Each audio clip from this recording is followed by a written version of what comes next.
예, 반갑습니다. 이슈입니다. 전일 장 자체가 좀 하락 추세로다가 진행이 돼서 걱정되시는 분들 굉장히 많으실 텐데요. 아무래도 지수 저항대에 계속적으로 부딪히면서 박스권을 아직까지는 벗어나지 못한 흐름이다 보니까 시장 자체가 큰 폭으로 빠졌습니다. 또 이제 전일 날짜에 뉴욕 증시 급락의 원인도 있지만 차익 실현 물량이 나오면서 코스피 같은 경우는 1.52%, 코스닥 같은 경우는 1.93% 큰 폭의 하락세를 보였습니다. 예, 보시게 되시면은 지수 저항 때 말씀드린 대로 코스피 2,500선에서 돌파를 못하면서 다소 밀리는 모습으로 진행이 됐고요. 박스권 하단도 조금은 이탈하는 흐름으로 보이기는 했는데 아직까지 큰 폭의 이탈은 없었기 때문에 추가적인 상승 가능성이 더 크다라고 봐주시면 되겠습니다. 지금 현재 위치에서 잘 지지만 받게 되면은 다음 날짜에 추가적인 상승 가능성이 있고요. 다만 2,500선 확실하게 돌파가 나와야지만 그 다음 추세로다가 진행이 가능하다라고 봐주셔야 되겠습니다. 코스닥 같은 경우도 앞전에 코스피보다는 다소 좋은 흐름을 보였었습니다. 특히나 에코프로비엠 같은 경우 큰 폭의 상승을 하면서 시총 상위 코스닥 시총 상위 종목 자체 크게 상승을 하다 보니까 추가적인 상승이 나왔었는데 다만 오늘 날짜에 큰 폭의 시장이 하락이 나오면서 역시나 밀리는 모습.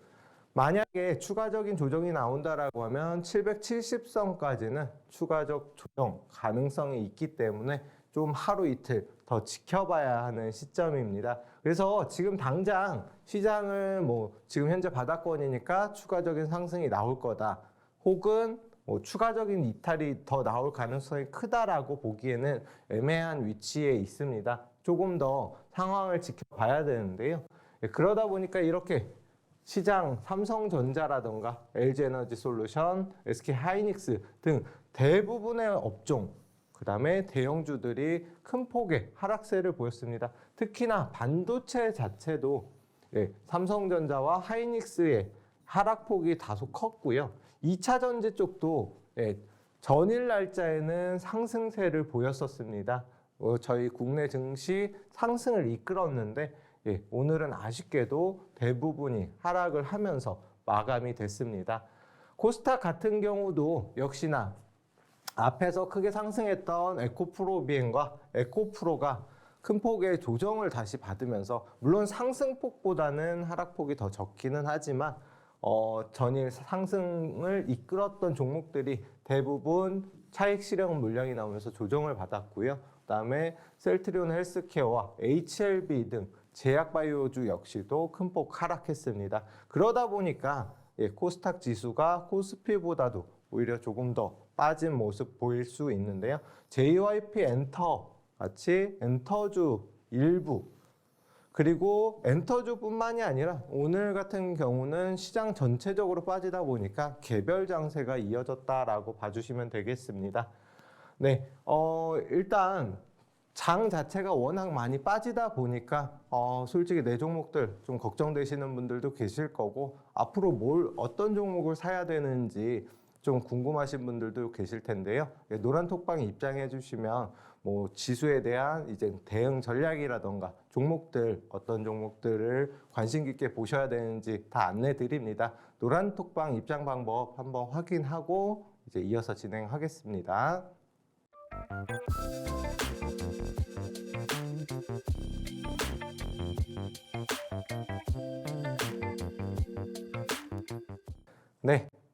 그러면 일단 앞에서 말씀드리고 공약드렸던 히든 종목들 수익률 먼저 한번 확인해보고 그 다음에 교육 진행하도록 하겠습니다. 12월달 작년 12월달 메디아나 그리고 대원강업이 10% 조금 못 미치는 상승률 보였었습니다. 메디아나 같은 경우 추가적인 상승이 나왔는데 일단 그것까지는 계산에 넣지는 않았고요. 그 다음에 하나제약까지 해서 작년에 공략해드렸던 종목입니다. 하나제약 같은 경우는 20% 이상 상승이 나왔죠. 이미 20% 이상 그 수익이 나왔지만 앞에서 이미 교육 방에서는 보유 중이었던 종목이거든요. 그러다 보니까 실제 수익률은 한 40% 정도 된다라고 이해해 주시면 됩니다. 앞에 방송에서 다 말씀을 드렸고요. 그 다음에 올해 처음 들어서 공략해 드렸던 프롬바이오, 그 다음에 DNC 미디어, 지에넌 에너지까지 해서 같은 이제 방송에서 하루에 세 종목을 일단 공략을 해드렸는데 DNC 미디어 자체도 추가적인 상승이 나왔고, 그 다음에 지에넌 에너지, 프롬바이오도 10% 이상, 20% 이상 상승이 했던 종목도 있습니다. 그 다음에 방송에서 STX, 그 다음에 신스틸 두 종목 공략을 해드렸고 교육을 해드렸는데, 신스틸 같은 경우는 30% 이상의 상승이 나왔죠. 네, 그리고 네이버, 리파인 이렇게 해서 두 종목 또 이제 바로 다음 방송에서 공략을 해드렸는데, 대형주임에도 불구하고 상승폭이 15% 가까운 상승이 보였다. 최근에 다소 조정을 받고 있긴 한데 워낙 재료라던가 테마 자체가 좋은 종목이거든요. 추가적으로 한번 타점 노려볼 만하지 않을까 싶습니다. 그리고 리파인 자체도 리파인 같은 경우는 최근에 이제 사회적으로 문제가 되고 있는 부동산 전세자금 대출 이런 사기건들이 있잖아요. 그거 관련된 부동산 관련된 종목이라고 봐주시면 됩니다. 역시나 10% 이상 상승 나왔습니다. 그리고 K옥션, 그 다음에 SK텔레콤 이렇게 해서 두 종목 이제 공략해드렸는데, SK텔레콤 같은 경우는 아직은 상승이 본격적으로 나오진 않았습니다. 물론 공략해드린 가격 기준에서는 상승은 나오긴 했지만 아직까지 바닥 구간인 종목이고요. K옥션 같은 경우는 STO 관련주, 토큰 증권 관련주죠. 관련주로 상승이 나왔고요. 그 다음에 다시 어느 정도 조정을 받기는 했지만 추가적인 상승을 노려볼 수 있는 위치다. 왜냐하면 지금 서울옥션이 매각을 하고 있거든요. 매각을 알아보고 있습니다. 그러면은 물론 경쟁사이기는 하지만 이 매각 이슈로 인해서 역시 주목받을 가능성이 크다. 또한 상승 이후에 어느 정도 좀 조정을 받고 있기 때문에 다시 한번 매수 타점 노려볼 만한 좋은 위치에 있다라고 봐주시면 되겠습니다. 그리고 4x4, 그 다음에 신도기현 이렇게 같은 날에 또 공략을 해드렸고 19%, 거의 20% 가까운 상승이죠. 신도기현 자체도 6.73%. LG전자, 지금 요거 같은 경우는 좀 수정이 안 됐는데, 일단 14일 날짜에 LG전자와 유엔제를 공략을 해드렸습니다. 근데 LG전자 그리고 유엔제 아직도 상승 추세가 꺾이지 않았습니다. 추가적인 상승 나왔고요. 거의 10% 가까운, 유엔제 같은 경우 10% 가까운 상승, 그다음에 LG전자는 5%는 당연히 넘었고요. 추세 자체도 시장이 밀림에도 불구하고 하락폭이 크지가 않습니다. 그다음에 바로 전 방송에서 이제 화요일 날 공략해드렸던 오로스 테크놀로지 4.3% 상승이 나왔고, 웅진 같은 경우도 4%의 상승을 보였습니다. 바로 앞전 방송이 며칠 지나지 않다 보니까 상승폭이 크지는 않은데, 다만 이제 제가 공략해드렸던 종목들 자체가 그러니까 상승폭이 보통은 10% 이상의 이제 상승폭을 가진 종목이 많잖아요. 그러면 이 두 종목도 아직까지는 끝이 나지 않았다라고 봐주시면 되겠습니다. 이렇게 해서 19종목을 공략해드렸고, 한 종목은 IS 동서입니다. 일단은 좀 칸도 애매하고 해서 빼놓기도 했고 아직까지는 상승이 안 나왔습니다. 그러면은 IS 동서까지 해서 앞으로 어떻게 흘러가는지 한번 관심 깊게 보시면 좋을 것 같습니다. 일단 히든 종목 한번 체크를 해봤는데요. 상승폭이 굉장히 나쁘지 않잖아요. 이런 상승들 앞에서와 이렇게 20%, 30% 넘는 상승, 최소한도 보통 평균적으로 10% 이상 넘는 상승들 보인 종목들인데요. 이런 종목 나도 한번 받고 싶다. 이제 뒤에서 제일 마지막에 히든 종목도 이제 공략을 해드리고 안내 드릴 건데요. 이 히든 종목도 같이 받아보고 싶다. 나도 이런 큰 수익을 한번 보고 싶다 하시는 분들 노란톡방 입장해 주시면 다 교육해드리고 공략해드립니다. 노란톡방 입장 방법 같이 한번 보고 이제 교육 진행하도록 하겠습니다.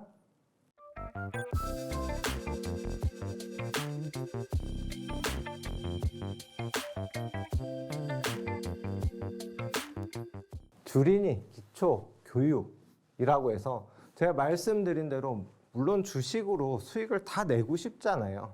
수익 내고 싶은 건 당연한 이제 사람들의 본능인데 그걸 하기 위해서 기본적으로 최소한 알아야 될, 그러니까 한글에서는 기역 니은을 알아야 될, 한글을 하다시피 혹은 영어를 하면서 A부터 Z까지 알파벳도 모르고서 영어를 할 수는 없잖아요. 물론 말만 할 수는 있겠지만 그런 기초가 되는 공부를 하루에 하나씩은 알아보자 해서 지난 방송부터 해서 제가 이렇게 이제 그러니까 기본적인 교육을 해드렸거든요. 그러면 1강 증권 분석 중에서도 기본적 분석을 앞에서 했습니다. 다만 복습하는 의미에서 하나씩 다시 한번 살펴보도록 하겠습니다. 증권을 분석하는 데 있어서는 기술적 분석과 기본적 분석이 있다. 기술적 분석은 매매 타이밍을 판단하는 거고요. 봉 차트, 이동평균선, 거래량 등이 이것에 포함이 된다. 말 그대로 기술적으로 봉이나 차트, 패턴 등을 보고 이제 매수 타점과 매도 타점을 알아보는 방식이라고 보면 되고요. 기본적 분석은 좋은 주식, 어떤 주식이 좋은 종목인지 보통은 가치 투자, 가치 투자라는 것을 하는 분들이 많이 봅니다. 다만 재무제표, PBR, PER 같은 경우는 가치 투자를 안 한다고 하더라도 이제 3월 감사보고서 제출 기간이잖아요. 그러다 보니까 그 기간 동안에 재무라던가 이런 부분에서 문제가 되면은 상장 폐지 요건에 충족이 되기 때문에 위험성이 있습니다.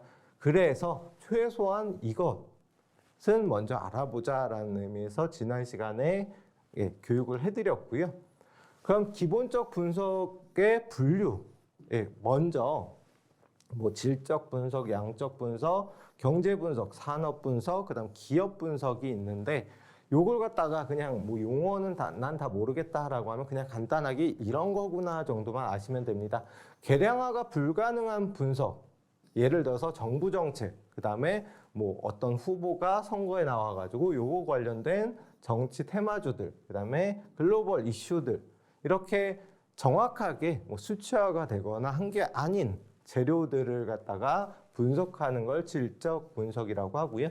양적 분석은 반대로 계량화가 가능한 사항에 대해서 통계를 내서 분석을 하는 거다. 그러면은 재무제표, 환율, 금리, 유가, 뭐 소비자 물가지수, 경제 성장률 등 뭐 누구나 다 이제 신문 뉴스만 보면 알 수 있는 내용들이잖아요. 이런 것들을 분석하는 걸 양적 분석이라고 합니다. 그다음에 경제 분석은 뭐 금리, 환율, 유가 등 뭐 GDP 성장률, 경기 지표, 물가 지표 등 그러니까 예를 들어서 경제 전반적인 거에 대한 지표를 갖다가 경제 지표라고 하는 거고요. 뭐 비슷하다라고 생각할 수 있는데 요거는 요거 두 개가 분류고 그다음에 경제 분석, 산업 분석, 기업 분석까지 해서 이렇게 묶어서 생각을 하시면 좀 편합니다. 그다음 산업 분석 같은 경우는 경기 사이클, 뭐 그다음에 진입 장벽, 수요 공급의 업종 상황들. 그러니까 경기 중에서도 전반적인 경기에서도 그 일정 산업군 있잖아요. 예를 들어서 제약, 바이오 산업, 그다음에 뭐 자동차 산업, 반도체 산업 이런 산업군을 분석하는 거기 때문에 좀 내용이 비슷할 수는 있겠지만 조금은 다르다라고 봐주시면 되고요. 기업 분석은 말 그대로 한 회사를 갖다가 분석을 한다. 그럼 재무제표라던가 사업 구조, 그다음 시장 점유율들이 어떤지 이런 내재적 가치를 평가해서 저평가주냐, 고평가주냐. 제가 말씀드린 대로 보통은 가치 투자를 하시는 분들이 많이 보는 내용이다라고 생각을 해주시면 되겠습니다. 그냥 이런 게 있다 정도만 아시면 됩니다. 왜냐하면 다음 장부터가 이제 기본적 분석에서 가장 핵심이 되는, 그냥 알기 쉽게 요것만 알면 된다 정도로 생각을 해주시면 되는데요. 탑다운 방식과 바텀업 방식이 있습니다. 이건 뭐냐면은 기본적 분석에서도 이제 접근하는 방법입니다. 무조건 기본적 분석을 뭐 모든 사회, 그다음에 경제, 산업, 뭐 개별적인 종목들을 다 이제 분석할 수는 없잖아요. 그러다 보니까 처음은 어떻게 접근을 하느냐, 그런 방식 중에서 두 가지가 있는데, 경제 분석, 그다음에 개별 산업 분석, 개별 기업 분석, 유망 종목을 분석, 이렇게 해서 위에서 아래로 내려가는 탑다운 방식이 있고요. 그다음에 바텀업 방식은 반대로 종목을 먼저 고르고 그 종목에 속해 있는 기업과 산업을 분석한 다음에 이 산업을 분석한 이후에 그러면 이 해당 업종에 속해 있는 업종군, 테마군이 지금 경제 상황에서 상승이 가능할까? 반대로 유추하는 거거든요. 쉽게 설명하면 이겁니다. 경제를 먼저 분석하고 그 다음에 해당 업종의 산업과 그 다음에 결론적으로는 해당 업종이 재무제표라던가 혹은 기업 가치, 그 다음에 이 산업에서 차지하는 게 뭐 예를 들어 1위 기업인지 2위 기업인지 등등, 이런 방식으로 이제 위에서 아래로 내려가는 방식을 탑다운 방식. 반대로 바텀업 방식은 기업을 먼저 픽을 합니다. 쉽게 앞에서도 설명드렸지만 네이버, 예를 들어서 네이버라고 하면은 이게 인터넷 포털 업체이고 재무라던가 포털 업체 중에서 뭐 1위가 네이버고 2위가 예를 들어 카카오라고 하면은 어떤 게 먼저인가 등등을 분석을 한 다음에 이제 다음 단계로 산업을 분석을 하는 거죠. 그러면 이 플랫폼 산업이라던가 하고 있는 뭐 AI라던가 이런 산업들이 앞으로 어떤가, 전망이 어떤가, 유망한가 등을 보고 나서 이게 경제에 어떤 영향을 미치고 뭐 지금 현재 경기 흐름, 금리 인상 등이 이런 산업에 어떤 영향을 미치는지를 거꾸로 분석을 하는 거다. 그래서 보통은 이게 단기라고 보는 경우가 많고요. 그다음에 탑다운 방식은 좀 중장기적, 장기적인 관점에서 본다라고 보시는 분들이 있는데, 이거는 뭐 성향 차이이기 때문에 어떤 게 단기적이고 어떤 게 장기적이다라고 말씀드리긴 어렵지만 이런 식으로 접근을 한다 정도만 이해해 주시면 됩니다. 무작정 뭐 지금 당장 뜨고 있는 AI를 갖다가 만약에 말을 한다라고 하면, 그러면 AI에 대한 테마, AI가 지금 산업적으로 어떻게 미치는지 등이 있을 거 아니에요. 그럼 경제적으로 먼저 분석을 하고 뭐 산업 분석하고 이렇게 가는 거고요. 만약에 AI 뭐 지금 현재에서 시장에서 AI가 큰다 뭐 이렇게 생각을 안 하고 지금 상승하는 종목이 뭐 예를 들어서 셀바스 AI다. 이걸 먼저 봤다. 그러면은 기업 먼저 분석을 하고 뭐 이게 어떤 그 산업군인지, AI 뭐 산업군이고 뭐 예를 들어서 프로그램 쪽이다라고 하면은 이제 그 다음에 이게 미치는 경제적 영향을 갖다가 분석하는 게 바텀업 방식이다라고 여기까지 진행을 했었습니다.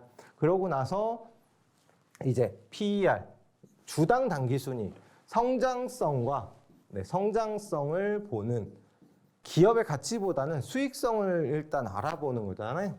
예를 들어서 뭐 주당 1,000원이면은 주가가 10,000원일 때 10배다. PER이 10배다. 그러면은 원래대로라면 높다라고 볼 수가 있겠지만 삼성전자는 7.77배다. 그러면 삼성전자가 지금 시장에서는 좀 저평가돼 있다라는 의견도 있는데, 이거는 뭐 그냥 개인적으로 생각했을 때 기준을 잡아가지고 업종이랑 같이 비교를 하면서 이제 보시면 된다. 주당 순이익은 이렇게 해서 단기 순이익이 1,000원이면 회상 주식으로 나눠가지고 EPS가 10원이다. 그냥 쉽게 계산 방법입니다. 그러면 여기서 중요한 거 딱 하나, PER은 주당 단기 순이익 대비해서 주가가 현재 고평가돼 있냐 저평가돼 있냐, 그 다음에 수익성이 좋냐 나쁘냐, 이걸 갖다 판단하는 이제 지표다라고 보시면 되고요. 그 다음에 PBR은 주당 순자산 가치, 말 그대로 이게 저평가가 돼 있냐. 예를 들어서 A라는 회사에서 한 2천억짜리 땅이 있어요. 뭐 예를 들어서 사옥이라던가 부동산이라던가 이런 거는 그냥 기본적으로 계산이 되잖아요. 그런데 현재 주가가 총 발행 주식수 곱하기해서 지금 현재 주가를 곱하면은 이제 자산이, 그러니까 이 회사가 어느 정도 평가가 되는지 나오잖아요. 근데 2천억짜리 땅을 갖고 있는데 전체 해봐야 1,000억이다. 그럼 저평가잖아요. 이 회사는 지금 시장에서 1,000억 정도의 평가를 받고 있다. 주식 발행을 했고 뭘 했고 당연히 이제 부채를 뺀 금액이거든요. 이 자체가 BPS가 총 자산에서 부채를 뺀 거기 때문에 부채를 굳이 고려할 필요는 없습니다. 그래서 PBR이 1배가 넘지 않는 더 낮은 회사는 저평가, 1배보다 예를 들어서 2배에서 뭐 5배, 10배도 있잖아요. 이런 회사는 고평가라고는 하는데 요거는 이제 기준이 조금씩은 다르기 때문에 무조건적으로 이제 이게 뭐 말씀드린 대로 1배를 넘어간다고 해서 무조건 고평가라고 볼 수는 없어요. 업종도 고려를 해야 되고 앞에서 말씀드린 이 회사의 성장성도 고려를 해야 되기 때문에 무조건적으로 이런 지표만 볼 수는 없다. 다만 최소한 참고는 해야 된다라고 생각을 해주시면 되겠습니다. 여기에 더해서 그다음에 재무제표까지 보면은 이 회사가 어떤 회사인지, 그다음에 고평가인지 저평가인지 현재 수준을 알 수 있다. 그래서 최소한 기본적 분석은 이렇게 해서 보고 가야 되고요. 그 다음에 기술적 분석을 봐야 됩니다.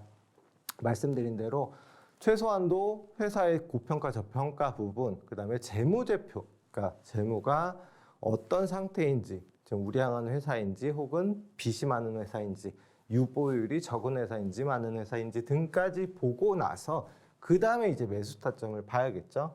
그러면은 매수 타점 어떻게 보냐? 여러 가지 분석법이 있습니다. 추세 분석, 패턴 분석, 지표 분석, 뭐 시장 구조 이론 등이 있는데 추세 분석 같은 경우는 뭐 여러 가지 있습니다. 이동평균선, 저항선, 지지선. 그러니까 요 앞에서는 그냥 이런 게 있다 정도만 아시면 될 것 같고요. 그다음에 추세 분석은 주가가 상당 기간 동일한 방향성을 지속하려는 경향이 있다는 특성을 이용한 기법이다.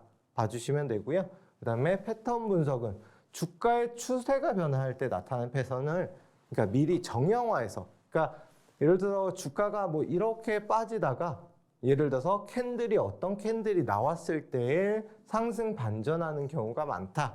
이런 걸 갖다가 정형화해서 주가의 움직임을 맞춰본다. 그래서 앞으로의 추이가 어떨지를 예측하는 방식이다. 그냥 이런 게 있다 정도 보시면 되고요. 지표 분석은 과거의 추이, 요거랑은 좀 다릅니다. 예를 들어서 뭐 이동평균선이 이렇게 이동할 때 주가 상승이 나온다던가 캔들의 뭐 상승 장악형이 나올 경우에 상승한다 이런 거랑 요거는 이제 앞으로 과거의 추세를 앞으로 반복될 수 있다는 가정하에 이제 통계학적으로 수치를 매긴다라고 볼 수가 있거든요.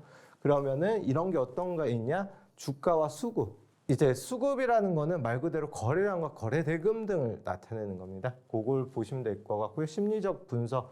당연히 주식을 하는 데 있어서 심리적인 영향 자체가 없을 수가 없습니다. 이 앞에 이제 시장 구조 이론과 거의 비슷한데요. 뭐 어떤 현상, 예를 들어서 그냥 뭐 코로나로 인해서 뭐 경기가 활성화가 안 되고 그다음에 투자 심리가 줄어들기 때문에 유가 자체도 급락을 했었잖아요. 그런 것들을 갖다가 그냥 종합적으로 나타낸 거다. 이거는 뭐 하나만 볼 수가 없거든요. 사람의 심리, 그다음 경제, 경기 동향, 그다음에 자금 흐름, 그다음에 수급 관계 등 여러 가지 고려해야 될 점이 많다.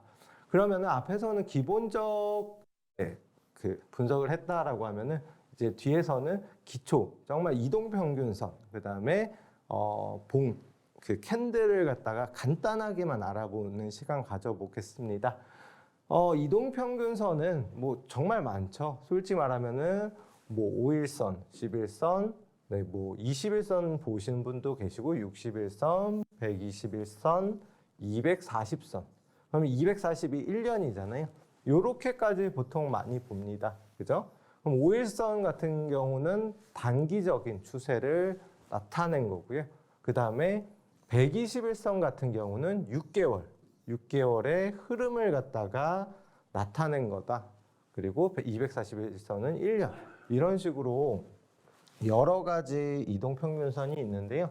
이 이동평균선들이 있어서 주가, 지금 현재의 주가가 단기평선 말씀드린 대로 5일에서 뭐 10일, 중기평선 뭐 60일, 120일, 120일은 좀 많네요. 일단 60일, 장기평선 뭐 120일에서 241선.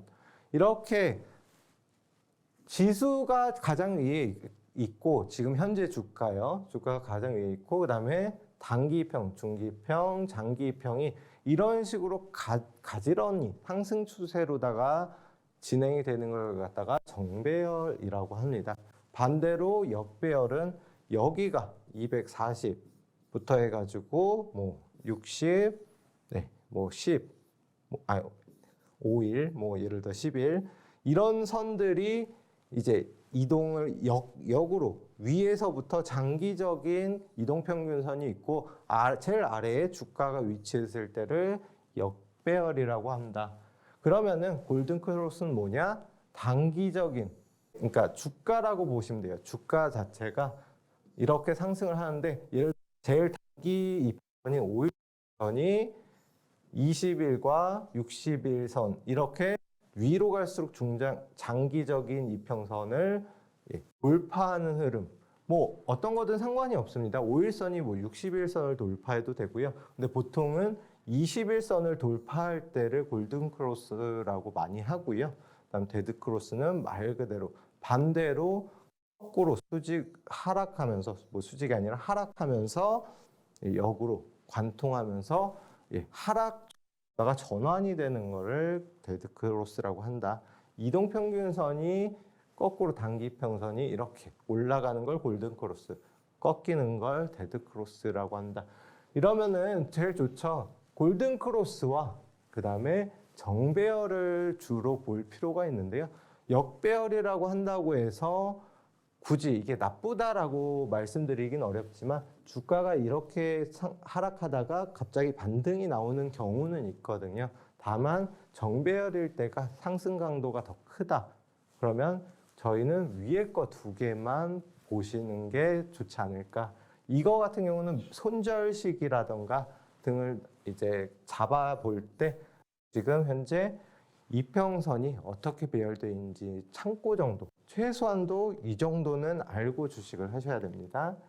그리고 캔들 같은 경우는 솔직히 말씀드려서 이걸 다 외울 필요는 없어요. 너무 양이 많기도 하고 뭐 영망치형부터 상승 반전형에 이런 것들이 있다 정도 아시면 됩니다. 가장 많이 쓰이는 것들이 뭐 십자 샛별형이라던가 그 다음에 상승 장악형. 근데 상승 장악형에서도 상승 장악 확인형과 상승 장악형은 좀 다른데 확인형은 뒤에 하나 캔들 양봉이 하나 더 있다 정도이니까 다만 이런 캔들이 왜 나왔는지를 아시는 게 가장 중요합니다.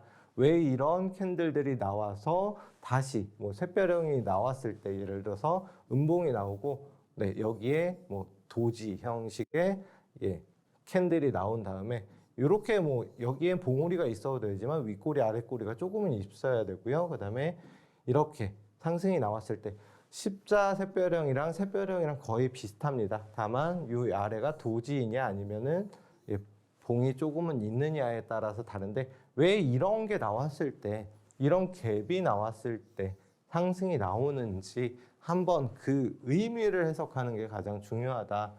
역시 하락반전형 마찬가지로 뭐 유선형부터 해서 교수형 여러 가지 형들이 있잖아요.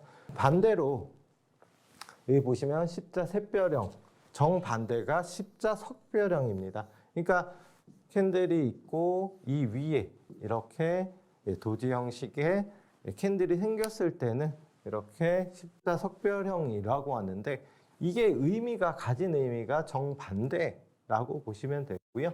그래서 이런 의미의 캔들들이 왜 나오는지, 하락 잉태형, 하락 장악형 이런 것과 상승 장악형과 결론은 반대 개념이고 정확히 이제 반대 캔들들이 생겼을 때를 나타내거든요.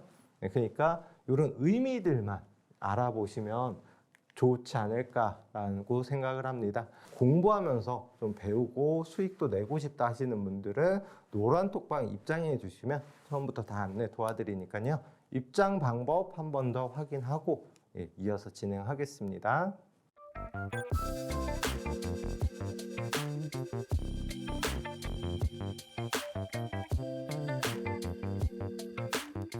네, 먼저 전일 날짜에 상승이 나왔던 성우 하이텍입니다.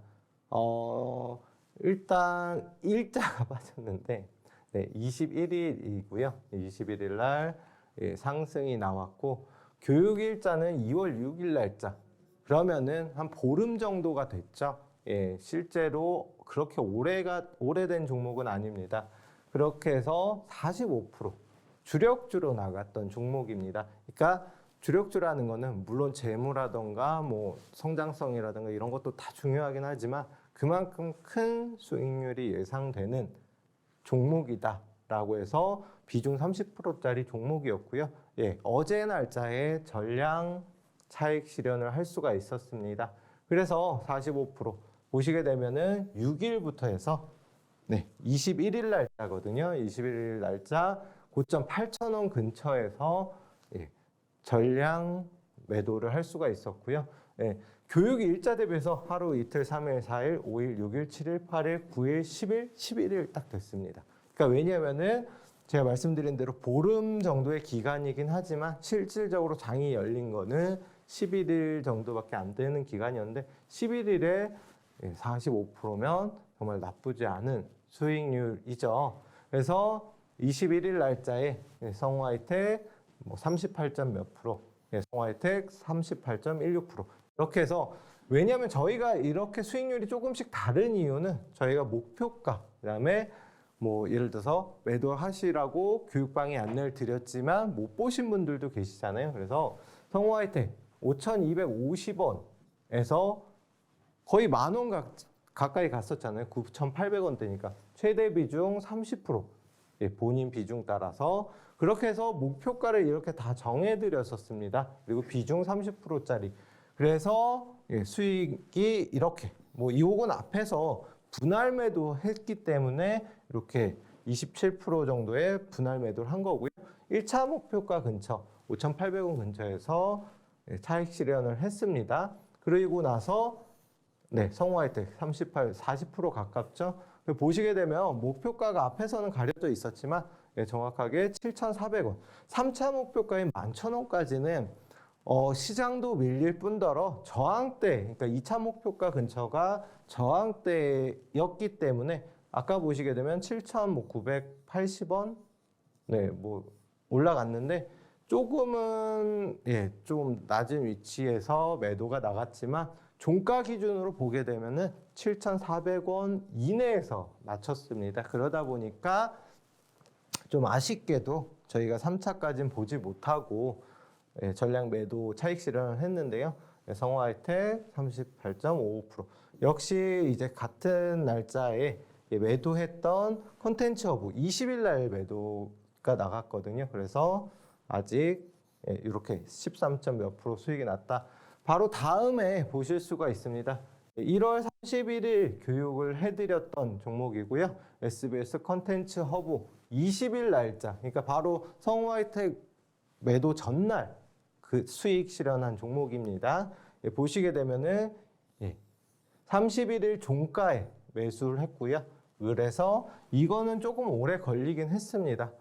걸리긴 했는데 그렇다고 해도 저희 매수가 근처에서 계속해서 움직임이 나왔고 그 위에서 계속적으로 움직임이 나왔기 때문에 뭐 충분히 매수하고 매도하고 반복해도 됐겠지만 저희 같은 경우는 목표가에 전량 차익 실현을 했다. 그래서 이렇게 18% 이렇게 해서 매수 사인이 나갔고요. 목표가 자체도 분할 매수 말씀을 드렸고 예, 정확히 7천 해당 가격대가 여기가 얼마 정도냐면 보시게 되면 네, 7,000원 근처거든요. 그러니까 7,100원 아니 그러니까 7,100원보다 조금은 더 빠졌다가 올라가긴 했지만 충분히 예, 매수에 대한 공략 방법 다 이렇게 안내가 나갔고요. 그래서 정확한 매도 시점에서 19% 거의 다 20% 가까운 수익이긴 한데 네, 조금 늦게 매도하신 분들 같은 경우는 이렇게 좀 예, 월요일 날부터 이렇게 기분 좋게 수익 실현을 했다. 삼진간 같은 경우도 23% 수익 가능했고요. 이렇게 인증들을 계속해서 보내주고 계십니다. 왜냐하면은 네, 계속해서 꾸준하게 거의 이제 지난주부터 해서 매일매일 이제 수익 실현을 하고 있거든요. 이렇게 수익을 계속적으로 보시다 보니까 제가 뭐 달라라고 말씀드린 게 아닌데도 불구하고 이렇게 수익들이 나고 계신다. 너무 많습니다. 뭐 MBT도 10% 이상. 네, MBT 같은 경우도 제가 말씀드리려고 이렇게 이제 일봉 차트를 주봉 차트를 올린 이유는 추세 자체가 이렇게 하락 추세가 길게 이어졌잖아요. 주봉이면 이게 생각보다 더 깁니다. 네, 보시게 되시면은 거의 1년 가까운 기간 동안 그 앞에서부터 하락 추세가 이어지다가 최근 들어서 어느 정도 반등 추세로 자리 잡았거든요. 근데 저희가 수익 실현한 게 요 위치. 그러면은 이게 높은 위치는 아니거든요. 추가적인 상승 가능성도 있는데 최근에는 조금 이제 여기서 눌림 구간이 있었습니다. 왜냐면은 전고점 부근 그리고 이동평균선이 이렇게 내려오면서 조금 눌리기는 했는데 네, 여기서 다시 눌리고 추세가 만약에 그 하락으로 전환이 되지 않았다라고 하면 추가적인 상승 가능한 안전한 위치에서 매수를 했다. 그래서 MBT 이렇게 해서 7,080원 그리고 1차 목표가 8,200원에 이제 잡아드렸는데요. 네, 보시게 되면은 이렇게 수익들 계속해서 나고 있다. 네. 계속 10% 이상의 수익들이 계속 나오죠. 말씀드린 것과 똑같습니다. 요거는 이렇게 히든 종목을 갖다가 네, 그 방송 당일에 안내해드린 거고요. 이렇게 해서 히든 종목입니다. 네, 4x4와 신도기원을 말씀드렸고 4x4는 방송에서 교육해드리고 당일날 제가 오전 7시에 말씀을 드렸잖아요. 그러면은 이게 당일날 첫 시작하는 이제 분봉 차트인데 보게 되면 마이너스 2%까지 예, 좀 빠졌다가 상승이 나왔거든요. 예, 이런 상승들 이틀 만에 19% 그리고 여기 방송에서 예, 교육해드리면서 초성으로 안내를 드렸잖아요. 피읍, 비읍, 이응, 피읍, 포바, 이포라고 안내 다 쉽게 나갔고요. 너무 쉽게 나가서 거의 다 맞추시더라고요. 그리고 포바이포 같은 경우는 위치가 이제 교육을 해드린 전일 종가가 여기였고요. 그다음에 교육해드린 날짜가 여기였는데 마이너스 2%까지 빠졌다가 상승 추세로 이틀 연속 상승하면서 19% 이상의 상승이 나왔다.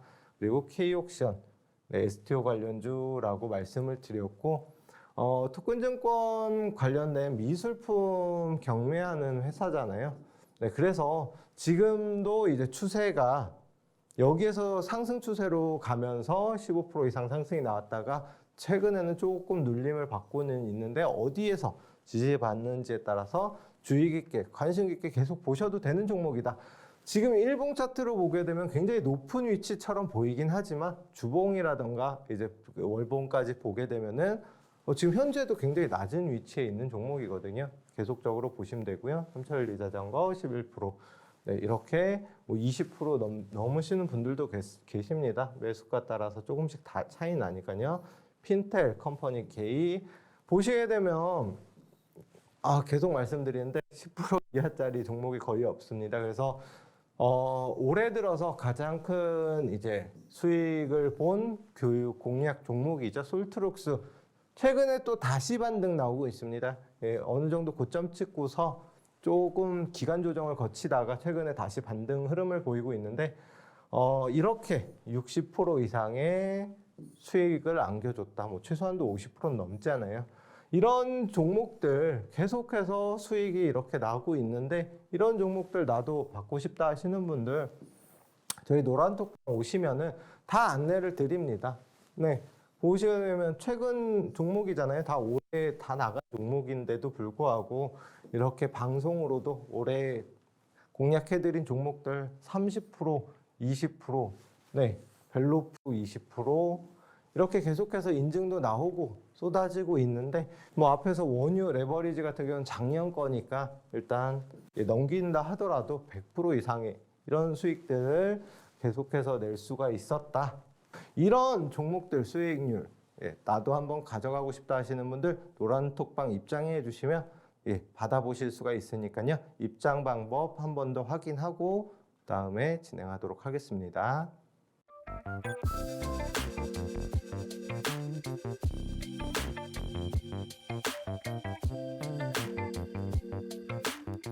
시장 안 좋은데 앞에서 AI 관련주들도 많이 올라갔는데 내 종목은 조금 손실이 크다. 나 지금 어떤 종목을 사야 될지 모르겠다 하시는 분들을 위해서 앞에서도 한번 소개를 드렸던 테마이기는 한데요.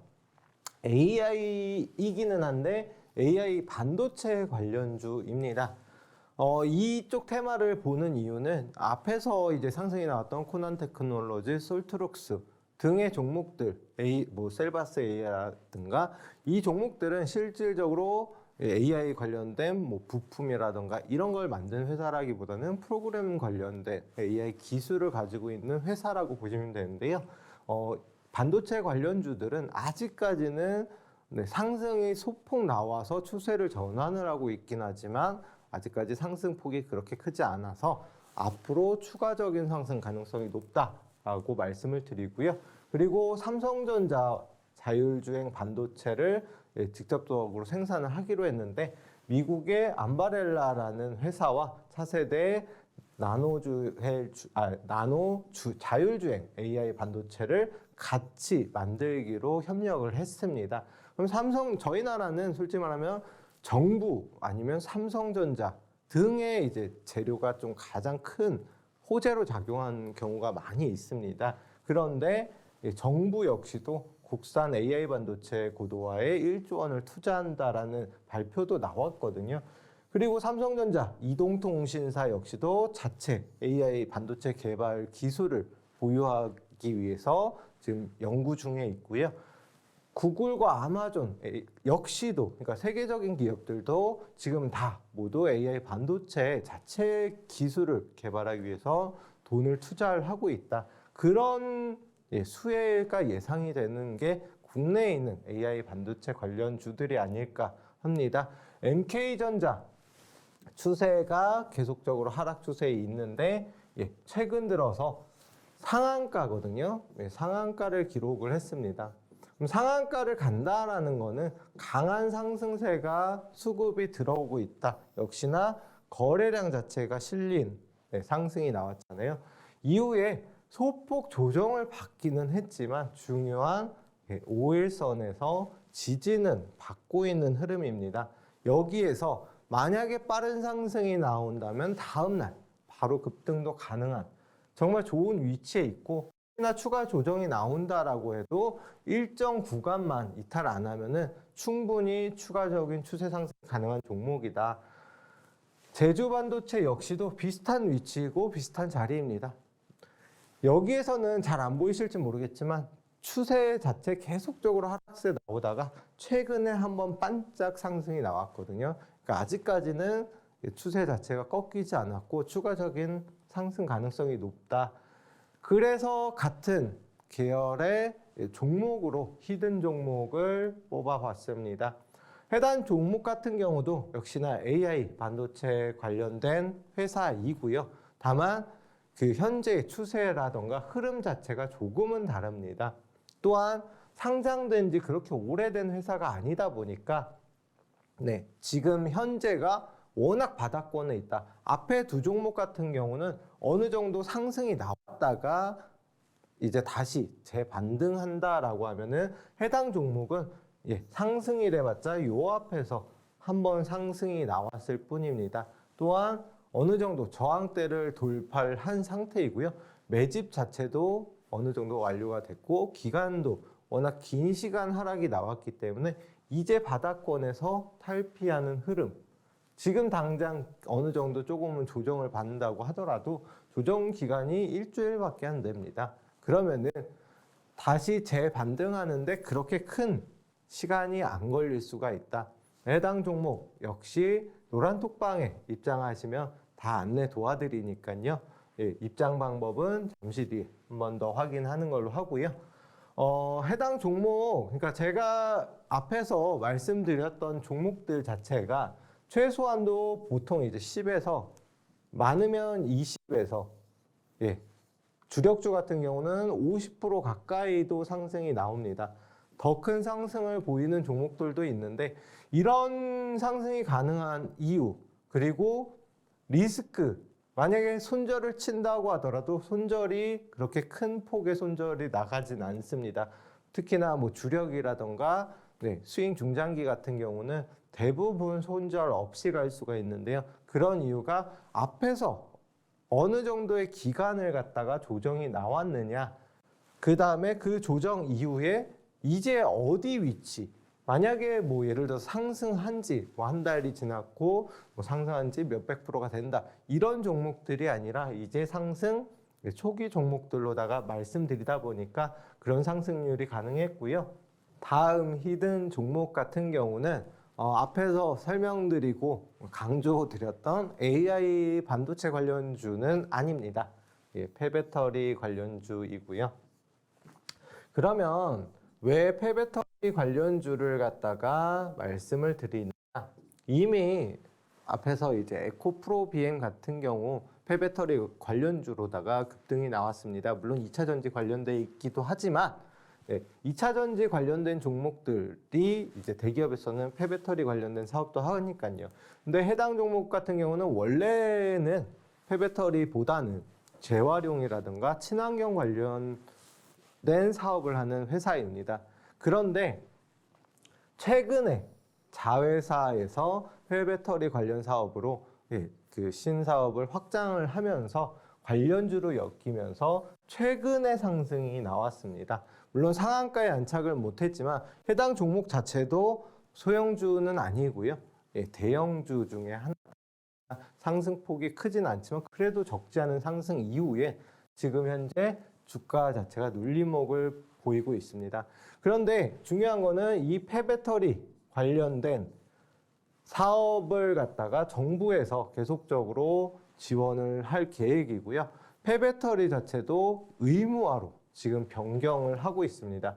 의무화일 때와 아닐 때는 당연히 다르죠. 왜냐하면 폐배터리를 그냥 고물처럼 사용 후에 버리는 것과 나라에서 무조건 규제를 하고 폐배터리도 다시 사용할 수 있도록 만들어라, 법제화시킨다라는 거는 다른 상황이니까요. 그리고 폐배터리 관련된 사업 자체도 앞으로 600조 원 가까운 상승, 그러니까 시장 규모 자체가 계속적으로 커질 수 있다라고 지금 계속적으로 이슈화가 됐습니다.